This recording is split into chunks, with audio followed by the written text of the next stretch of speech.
পরিবর্তনের ভেব আরো জোরে বাজিয়ে দিলেন শুভেন্দু অধিকারী। লাল থেকে সবুজ হয়ে এবার বাংলা হবে গেরুয়া।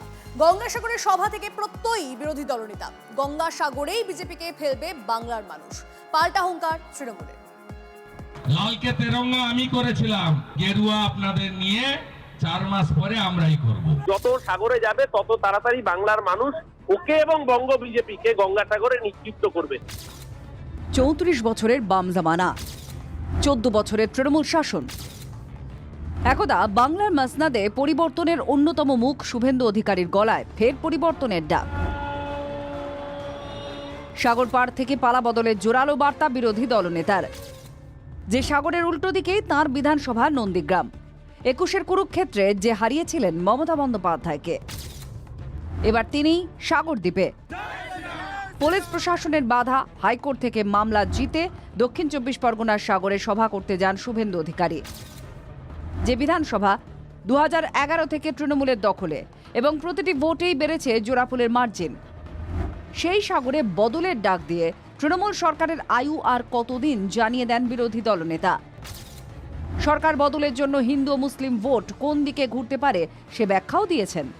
তৃণমূল থাকবে না, মুসলমানরা সব নৌসাদ আর হুমায়ুনের দিকে, আর হিন্দুরা আদিবাসীরা সব মোদিজির দিকে। নওশাদ আর হুমায়ুন যে শুভেন্দু অধিকারী বিজেপির দালাল, ওটা উনি নিজেই প্রমাণ করেছেন, আমাদের বলতে হলো না।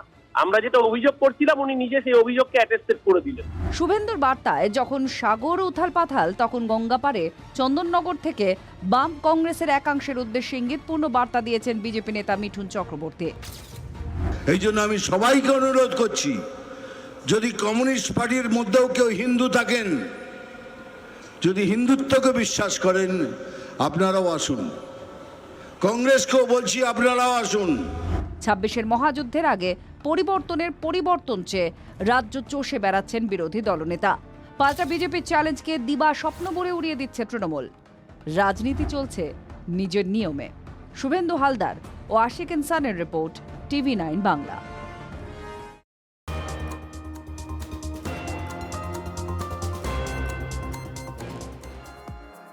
এদিকে বিজেপির মিঠুনের ভূয়সী প্রশংসায় তৃণমূলের রচনা।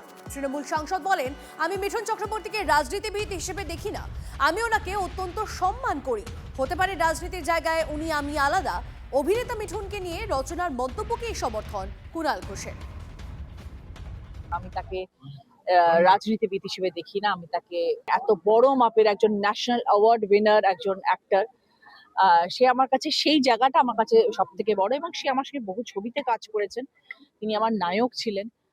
সেই জন্য আমি তাকে আলাদা রকম ভাবে অত্যন্ত রেসপেক্ট করি। মিঠুনদা আমার কাছে একটা সাংঘাতিক সম্মানীয় জায়গায় একটা। হতে পারে রাজনীতির জায়গায় উনি হয়তো আলাদা, আমি হয়তো আলাদা, ওনার রাজনীতি চিন্তা ভাবনা হয়তো আলাদা, আমার রাজনীতি চিন্তা ভাবনা হয়তো আলাদা, কিন্তু সেটা ছেড়ে দিয়ে যদি আমরা অন্যভাবে দেখি, তাহলে আমি বলবো যে মিঠুনদা আমার কাছে ভীষণ ভীষণ ভালোবাসার একজন মানুষ। আমি এই নিয়ে তো কোথাও আপত্তি করছি না। মিঠুন চক্রবর্তী, অভিনেতা মিঠুন চক্রবর্তী, এটা নিয়ে তো কেউ কখনো কোনোদিন এসব প্রশ্ন তোলার ধৃষ্টতাই দেখাবো না। মিঠুনদাকে যে বিভিন্ন কিছু ঘটনার পর, একের পর এক অভিযোগ ওঠার পর, বিভিন্ন ধরনের অভিযোগ ওঠার পর মিঠুনদাকে বিজেপিতে যেতে হয়েছে। তো বিজেপিতে যেতে হয়েছে এবং তারপরে তিনি বিজেপির হয়ে বাংলাকে অপমান করছেন, কুৎসা করছেন, সেই জায়গাটায় আপত্তি। অভিনেতা মিঠুন চক্রবর্তী, মানে অভিনয় শিল্পী মিঠুন চক্রবর্তী, তাকে নিয়ে কথা বলার আমি কে?